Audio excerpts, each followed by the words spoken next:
The Dark of the Water's Edge. A story from the imperfect Cathar universe. Written and read by C.N. Rowan. Restraints and an unknown place. Never known to set a mind at ease, particularly one half ruined by fever. Gilles came to cocooned in sterile white linen sheets that tucked him into place and made him scream in terror. His thrashing dislodged his ivy line, setting off alarms and sending the duty nurse running in to discover what had disturbed one of her charges. She hushed and fussed over his wide-eyed incomprehension. As he slowly realized he wasn't back home, he calmed, but the fear only lessened and didn't abate entirely. While she replaced the drip-fed solution, hydrating and healing him, she inquired no further than his name, but when he gave her Gilles in his addled state, the error momentarily froze his lungs, making breathing an impossible hardship. He knew better than to give so easily, to reciprocate to a moment of kindness. He bit his lip as she brushed the hair back from his brow, locking his tongue and chaining his words. She took his temperature, adjusted a setting on the machine that clicked, and counted his beats and breaths, and before he knew it, he was gone once again into a dreamless dark. When he came to this time, he felt how far the healing process had progressed.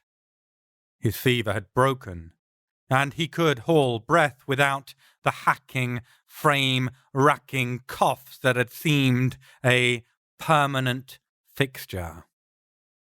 His mind was still swaddled in painkiller candy floss, but he had enough nous about him to get his guard up again, ready for the questions he knew were lurking, waiting to pounce.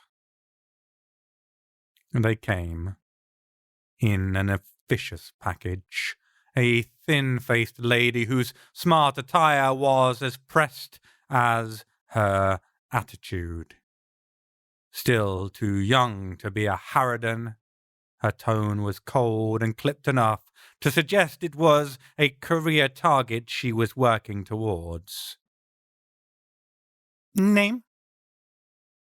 Gregoire.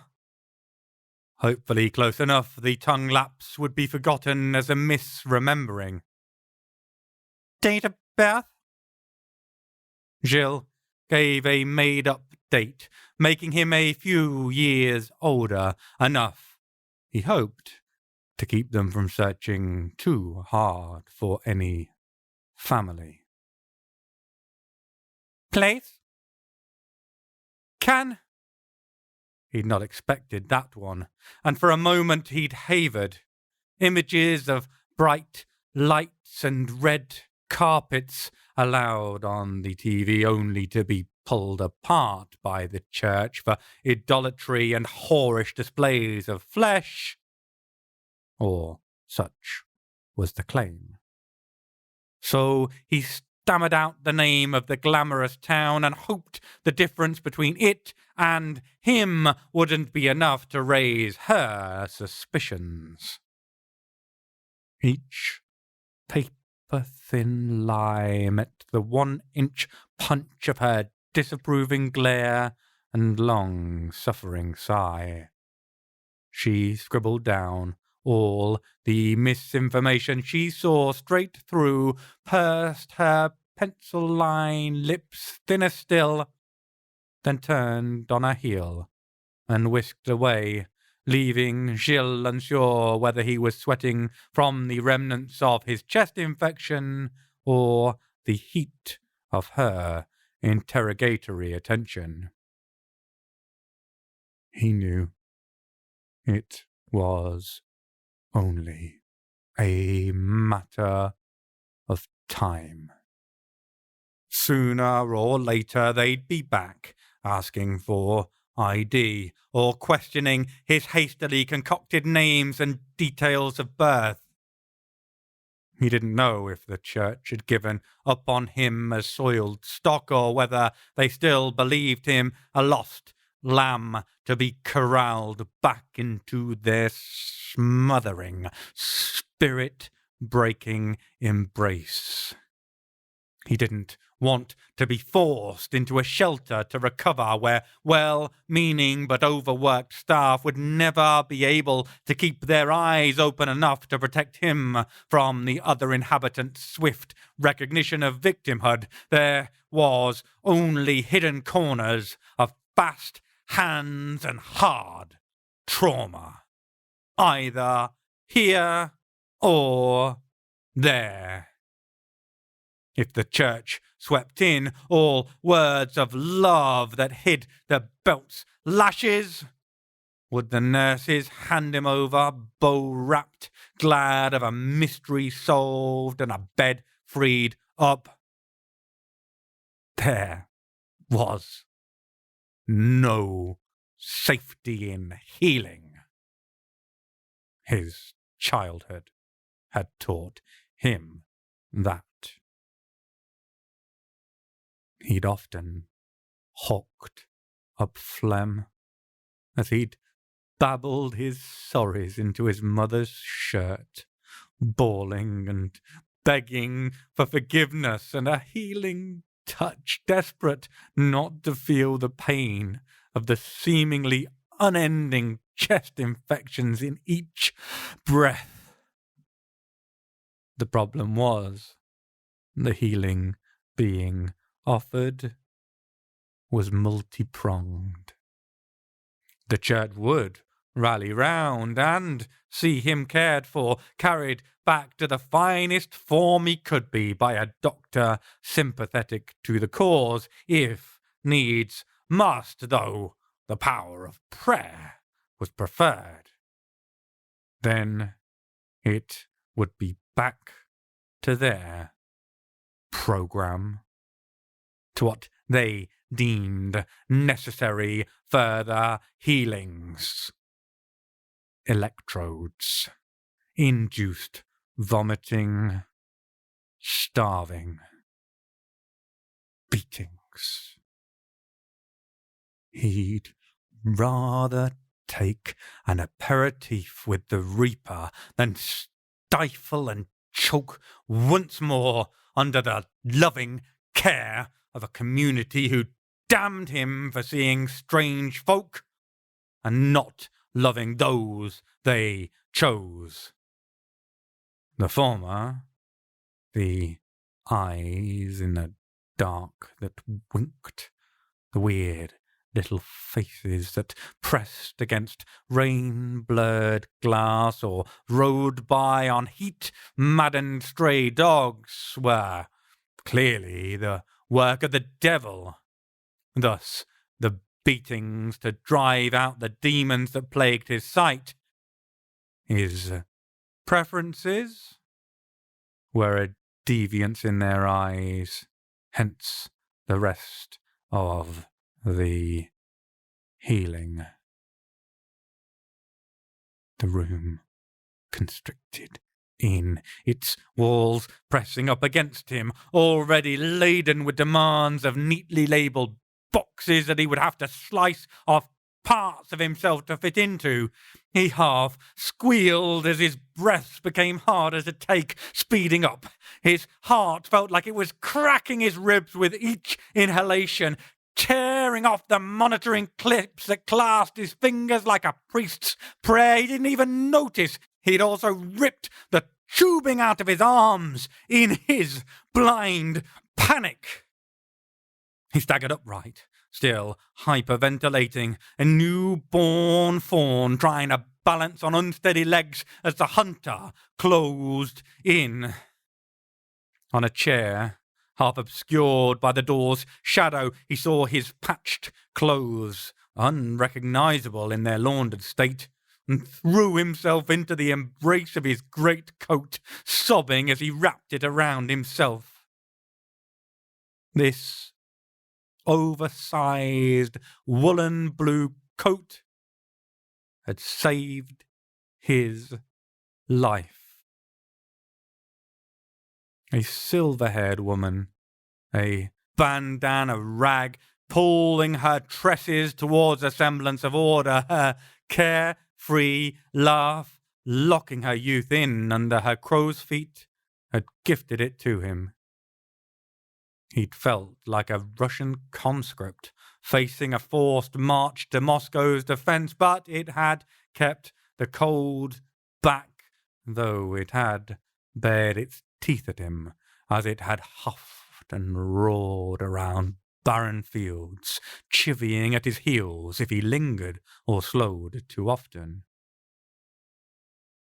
Aware that the machines he'd forcibly disconnected had changed their monk-like chants, upping in pitch and intensity to sing out shrill additional beeps, sure to summon the staff if left unattended long, Gilles eased himself out the doorway, his shoulder supporting him along the corridor as he'd seen 100 drunks do, as he'd watched his lover do in shooting galleys after receiving a needle's kiss, a touch he'd valued far more than Gilles'. The cool, neutral painted plasterwork steadied his nerves as much as his knees, so when he regained the long-ago learnt fluidity of coordinated movements his frame had forgotten, he still trailed his fingers along the reassuring surface to ground him from the mental demons that wanted to drag him down into a quivering heap on the hallway floor. The right wall eventually cornered, the corridor expanding into an open space where a desk stood, complete with 2 nurses, their prim uniforms at odds with their relaxed postures. One was slung back in their swivel chair while the other leant against the desk. They chatted with a confident comfort, suggesting a friendship beyond the working day. Their ease, away from the eyes of the administration and the admitted, would be shattered by his arrival, and he faltered, fearful and unsure how to progress. He stroked his fingers back and forth along the wall, tracing the bumps and blemishes obscured by layered paintwork, seeking reassurance and receiving it. Almost without thinking, his fingers started to tap a pattern, a jig-like rhythm that he'd heard piped from a goat-legged phantom dancing atop a bridge he'd rested under one night, his hooved stamps and taps the syncopation. Gilles mirrored that now, watching as a glow spread out of his fingers, a visible orange aura that pushed back even the sterile brilliance of the overhead strip lighting. His gait started him forward of its own accord, a rolling gamble to his step that clicked and carried his drumming fingers along the white-washed walls. He watched, an observer, as his body moved out into the opening, and neither woman looked up at the ragged, mop-curled madman who danced a metre away from their desk, a wild jig that gathered pace and burst in a spin through the flung wide doors. He rapped his rhythmic pattern across an emergency exit that threw itself open, and he quick-stepped a descent down the staircase, a dervish in his whirls and hopped step leaps. It carried him through the locked door that unbound itself at his approach, and now he no longer needed to touch the wall. His fingers ran drum rolls up and down his biceps, and he sprang and pirouetted through the hospital lobby, each person moving themselves out of his way as he bore down upon them, not noticing their realigning of position any more than they saw his choreographed path straight through their amassed middle. Gilles watched as his body kicked and leapt its way through the sliding doors that parted like the Red Sea before his dance. He was out, away, safe. He tried to stop, but the tapping of his fingers wasn't about to give way simply because his mind told it to. He felt the speed increase, his legs a blur as he spun across the road, drivers with unseeing eyes stopping with no idea why. The fear he'd felt before was mounting again, grabbing his frontal lobe in a terrified grip as his flight instinct kicked in, making him panic when he realized he couldn't flee from his own hands. Just as he thought he would be lost to an eternal dance until his feet ground down to knobs and his heart gave out, a hand wrapped around his arm and he ground to a halt. He turned to see who had arrested his rhythmic imprisonment and locked eyes with a terrifying beacon of power. The woman in front of him was awash with light, her face glowing with the contained force. A tattoo split her chin in two, with frond-like curls that wrapped themselves around dot points symmetrical from the main branch. Her eyes were hooded and hard, but not menacing. There was no threat to this woman, only promises that would be easily kept if they had to be made. Gilles shivered and stilled as she inspected him, a questioning edge to her examination that made the hospital administrator look like a rank amateur. "That's wild magic to wear," she said, peering from under her heavy brow at his eyes, seeking something. "Not easily woven, not easy to carry. A flamboyant exit is all well and good. Can you exit the flamboyance again after?" Gilles became suddenly aware of her hand gripping his arm, and his heartbeat increased. He'd met a woman who had given him a present, disarming him with her unrequested, unrequited generosity. She'd glowed with a power that had led him to accept her invitation to a torn hunk of baguette, accompanying a hearty soup chunk laden with unnamed vegetables. He had burnt his tongue, but was a balm to the cold that had settled into his marrow. He'd felt warm again, and for a moment he'd felt peace. Until her cocooning, sun-like aura had extended itself a finger point that crossed the table, unwelcome and probing with uninvited touches. He'd sprung back, his soup bowl upturned, and ran half-crouched up the barge's narrow steps, back out into the open. He'd ignored her calls to stop, to come back, apologies and entreaties of explanations and unmeant offence. Neither meaning nor tone had needed heeding. Whatever the intention, there had been a violation. He had been violated often enough before leaving home. This woman, with the chin tattoo, seemed to sense his panic, releasing him and holding her hand up in the universal sign of peace. He understood the gesture, but suspected she wouldn't need to close her hand into a fist to be able to deal substantial damage.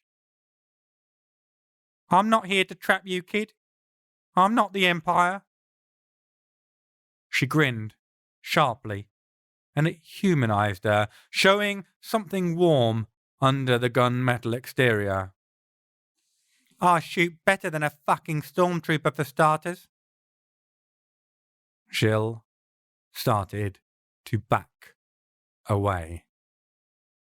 He had no idea what had just happened or who this terrifyingly intense woman making Star Wars references was. He wanted to get away, but just as he was about to bolt, she froze him in place again with her stare.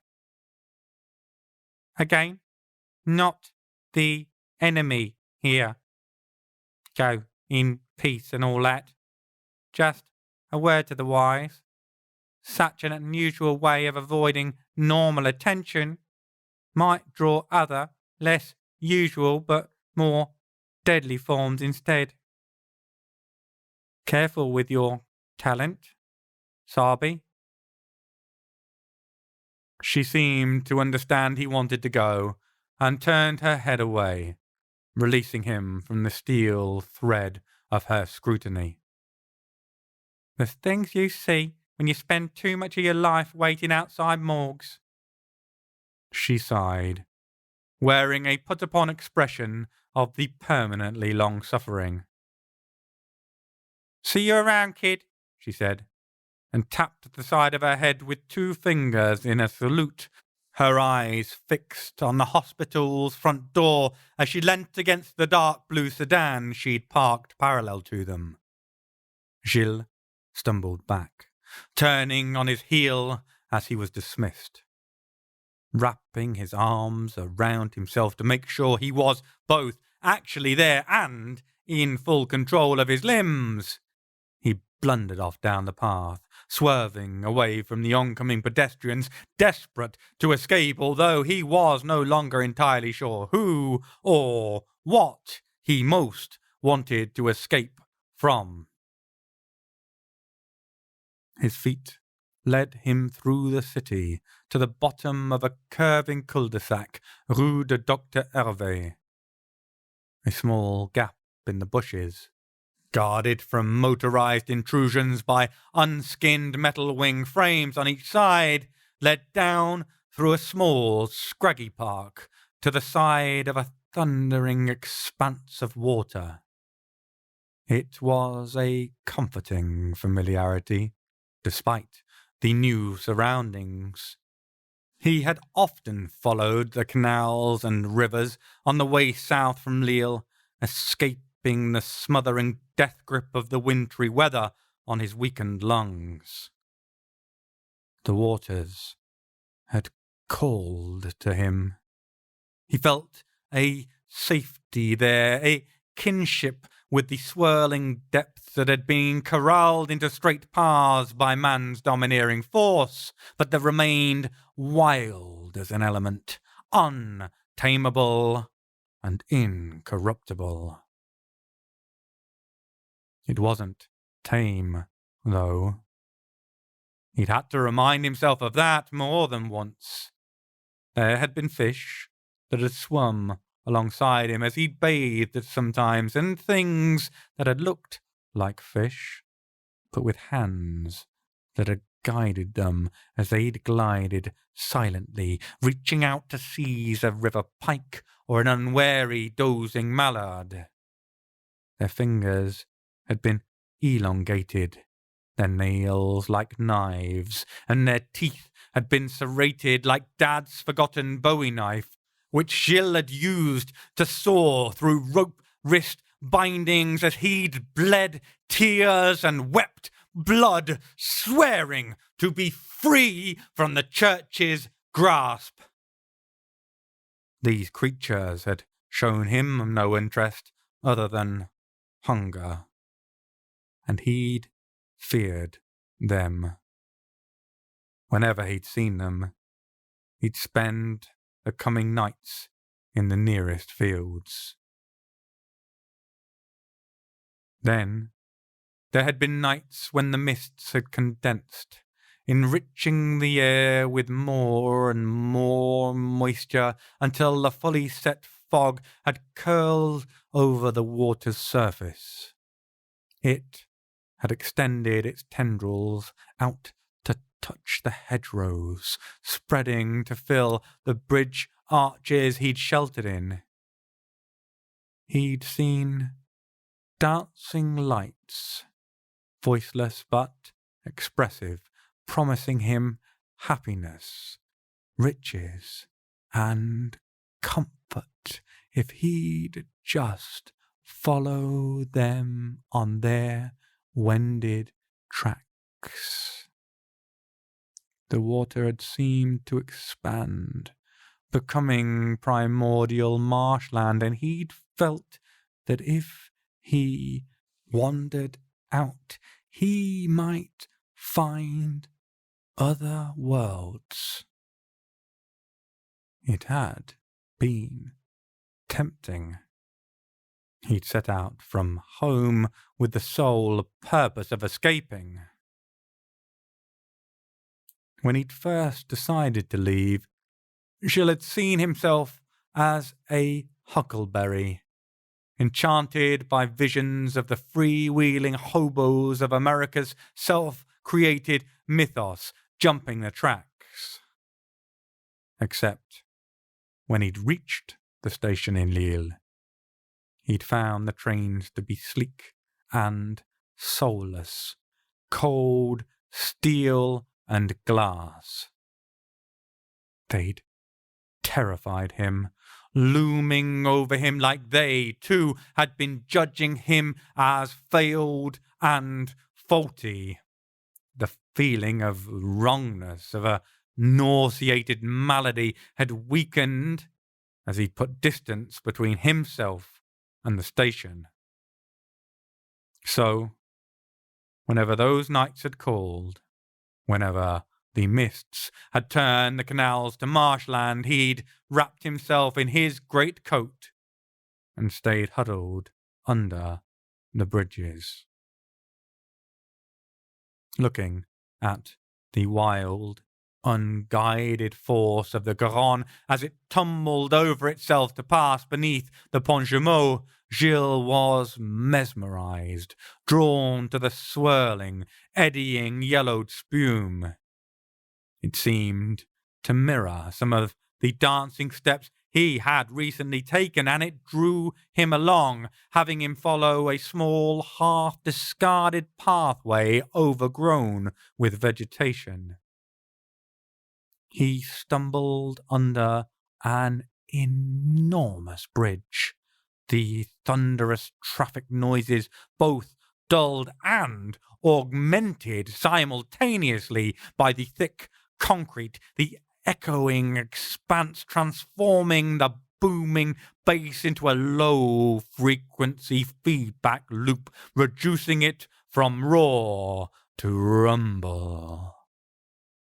He pressed himself against the tag-strewn wall among strewn leaves and long abandoned litter, and watched the water with a half-hypnotized fascination as the day passed overhead, pulled along by the traffic and the drivers demanding schedules.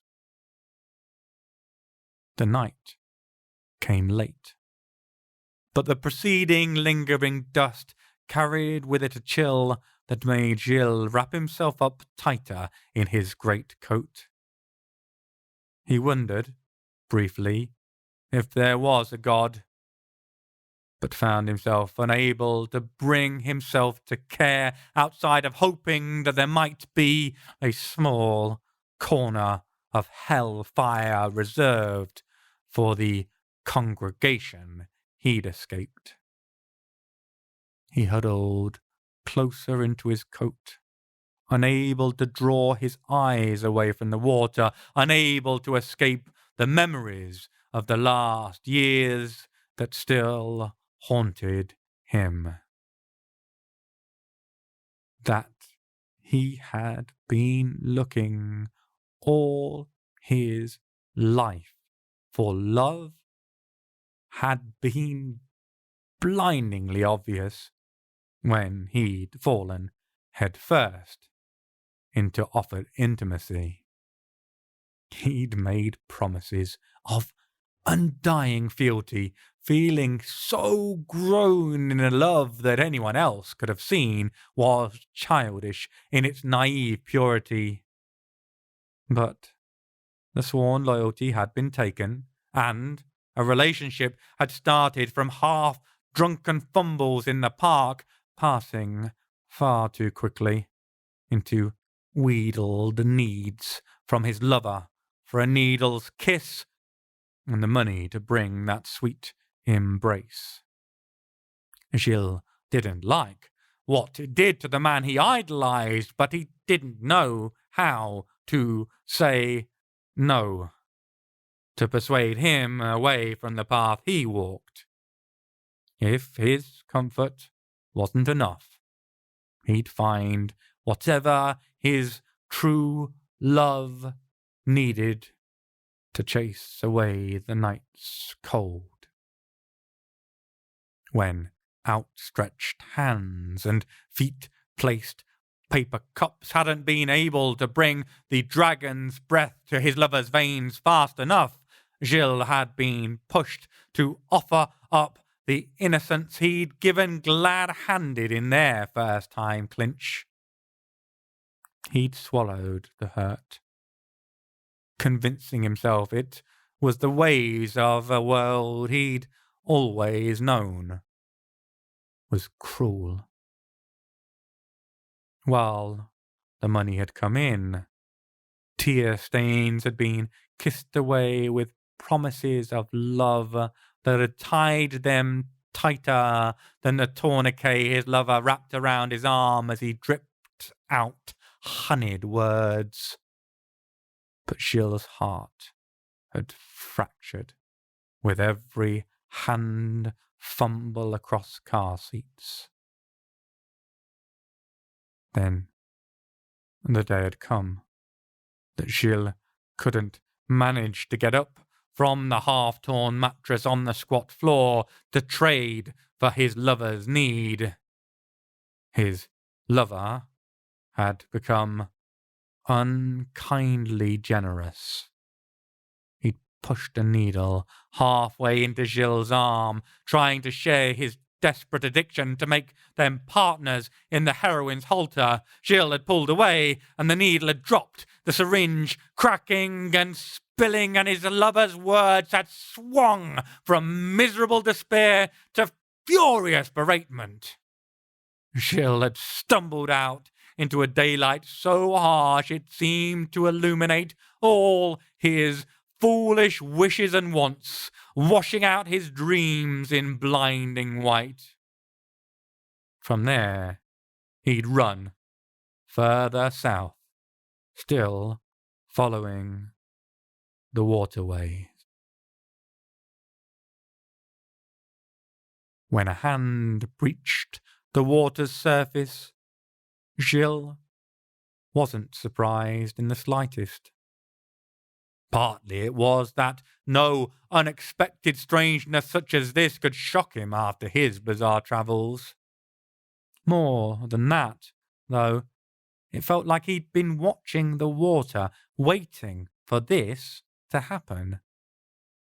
The hand became an arm, then two, carrying that almost invisible green tinge to them that his mother's blonde hair had shown whenever she'd miscalculated and over-bleached her previous colour.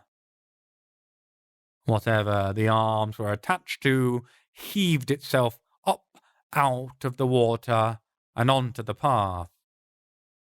It was something that resembled a man, but only if you really wanted it to. There was too much strangeness to it for anyone who really looked to believe it was human. The being stood many heads taller than Gilles and was barrel broad. A ragged black cloak billowed out as though suspended under water, fluttering and flowing on an invisible ocean's current. The skin of his elbows, pushed out to prominence through time-worn holes, carried this strange same almost luminescence to them in their tinged paleness, as did the creature's cratered face. A protruding bulbous nose overhung a ruinous mouth, full of shards of shattered enamel, and the wire-brush eyebrows only drew attention to the strangeness of the pure, white, pupilless eyes that nonetheless seemed to be fixed on Gilles. Waving fronds of matted half-dreads danced halo-like behind the head, captured in a wide-brimmed black hat with a flat top that appeared vaguely Spanish or South American and definitely dated from long before Gilles had been born. Said headpiece was swept off in a swooping arm movement and pressed to a metre-wide chest as the thing bowed deeply before Gilles, before being replaced and righted with a tug on each side. There was a moment of silence, of consideration from both sides of this strange meet, before the creature began to speak. "Well, here's a chancings of encounters, pretty lad, I'll wager," it spoke, a bass tone that carried across the space between them, despite its low volume, like a whale song across the ocean. "Lost in our caperies and cavortings that hide the hurtings for a moment till they come rat-a-tat-tat, demanding lodgings and victuals too, no doubt." It stopped and studied Gilles some more. Gilles had no doubt this creature was dangerous, but at the same time, he felt there was no immediacy to that danger, at least until their conversation was done.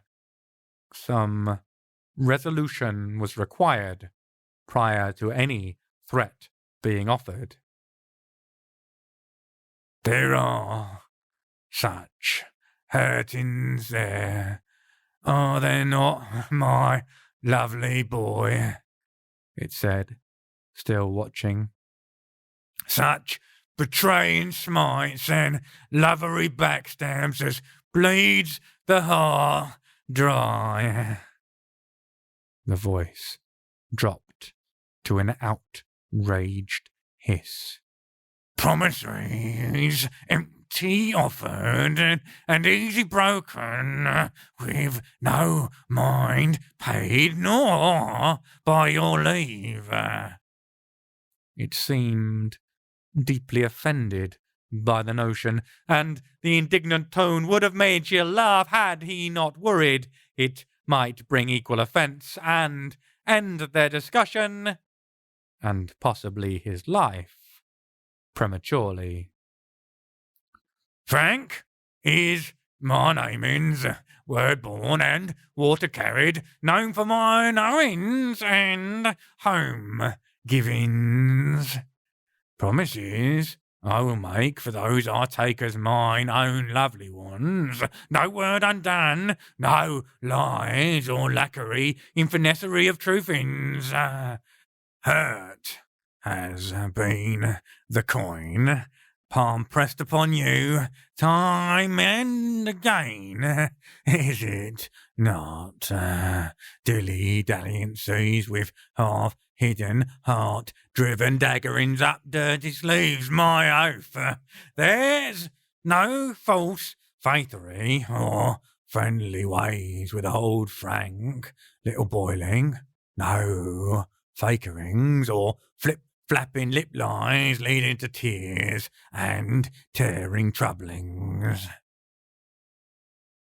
Gilles didn't really understand the words this frank creature was saying, but somehow the meaning still penetrated, and silent streams started to run down his cheeks as the message fished out memories and pulled them to the forefront of his mind. Frank watched him, a knowing understanding in his expression, and stretched his arms out wide. Gilles closed the gap in a moment, throwing himself onto a chest that smelt of seaweed and salt-cured meat, and lost himself into heaving sobs for some time. When he regained his self-control, enough to reduce the gasping cries to sniffing whimpers, Frank placed his hands on Gilles' shoulders and gently pulled him back to look into the empty white eyes that stared deeply into his soul. There are compacts and conditionings for the cares I gives to my little ones, he said, but no myth-trutherings or misguided messnesses bramble thorny in their truth-tanglings. Old Frank'll be straight as arrow songs in his tongue shapes all times. The massive creature pushed Gilles gently backwards and parked himself on his hindquarters, crossing his meaty legs to form a sausage knot in front of him, bringing him down to Gilles' level. He continued to lock Gilles in with cloud-white eye contact. No saviour is Frank, all shining swordling with trapesy footings, though I'll weave my blade song to sing for any of my lovely ones should Pushing's place out front and central pour they into villainy quick steppery. No, my little lostling, the painsery and poor prince of vagabondage still rests upon their needed shoulderings, the gargling grind stonings of empty rumbles remain, and Charybdis stomach whirly-giggings, the friggery frostings all bumpery goose to the risen skin still come a-calling when the night does take the share all lion-maned from pale and precursory days. The pain I needs, my likely little one, indeed, indeed. Frank smiled, a terrible smile at Gilles that split his face and the illusion of any humanity in half, wider than any warm-blooded animal could ever manage. All needs are feedings, and tributary paid in trickle-droppery to stem my flooding hungers. Poor I, still there is a tradings that's made to bring benefit to all my lovely little lads and lassies. He leant forward, and Gilles felt like nothing more than Mowgli in a long-ago-watched jungle book, eye to eye with the persuasive Car. I files all their teethings, my handling boy I does. No more the bitter bitery of the winter as it crunches on your in-breath fleshing. No spinneries of head as common sense flees foolish from faminery to puddle collapsings on my oath. No more the hidden dyings in needles or knives, my lad, though you'll stay shivery and sickled by their gonorrhea. None of them's will swallow you down into their darkening inners, gone down in goblins. Gilles could feel the truth coming from the terrible thing in front of him, and knew he'd never get the visit of death he feared was en route. The cold chill of each wintry evening, the delivery of his calling card, a promise to come a-knocking soon. Still, he wasn't sure what was being offered was better. Franc seemed to sense it, for the smile became more normal, though no less capable of swallowing him whole. Still, there's more, lambling, there is. Some special in their ways and weirdery. Sees things others ain't spotted, all glamoury and world-hided. Perhaps even felt a moment of the meloding, the tappy-tap of the talenty that tempts to take 'em down among the dancing ones. A hand larger than Gilles' head stretched out and pawed softly at Franc's ragged, scissor-sawn hair. Heavy waitings on the road and roamings, another dangering and differing from all the rest.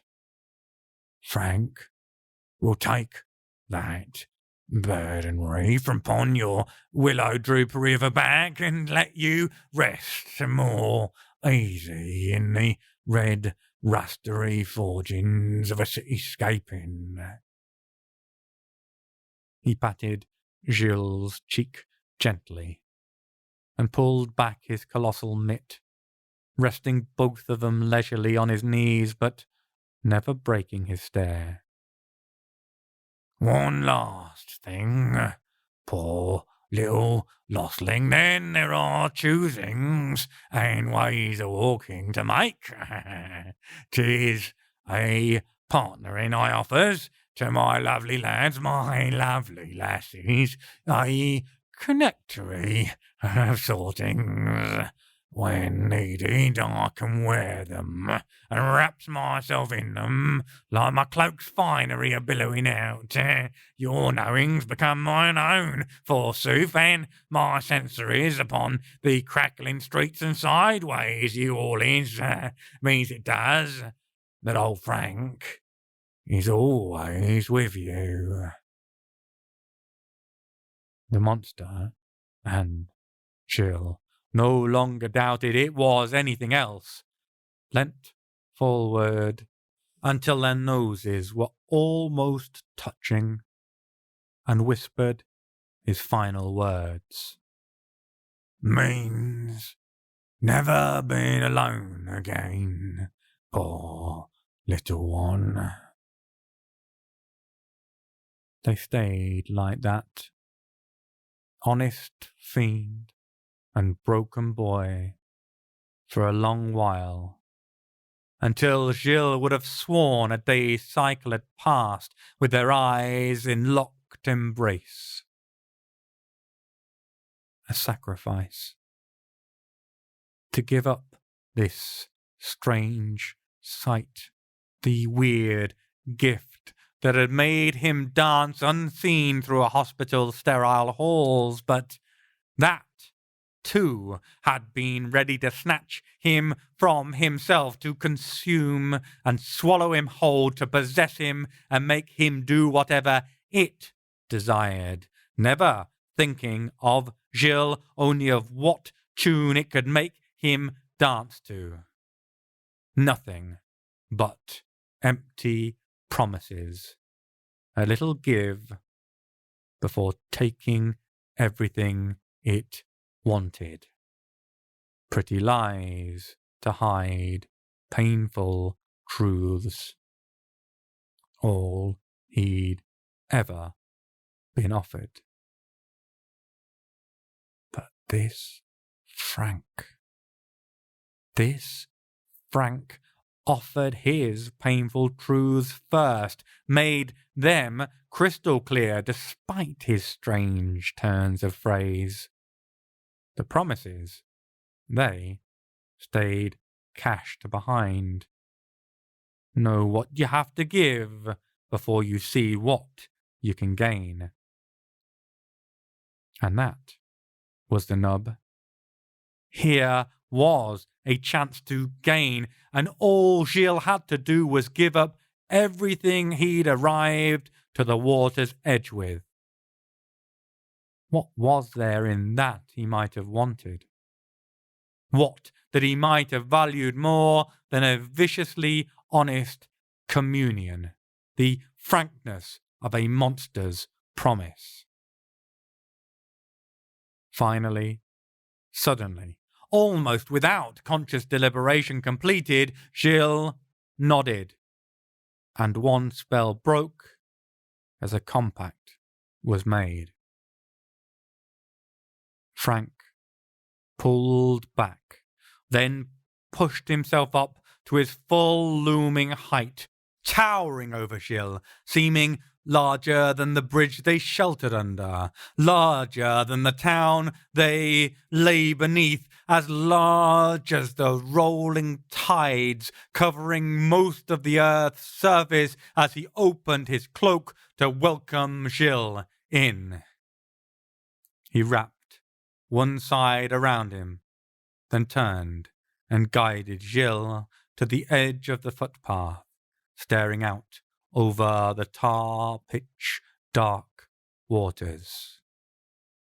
Here's the wendings of ways that leads down and through and up into New Berthery. Only a stepping, and we're there by my oath.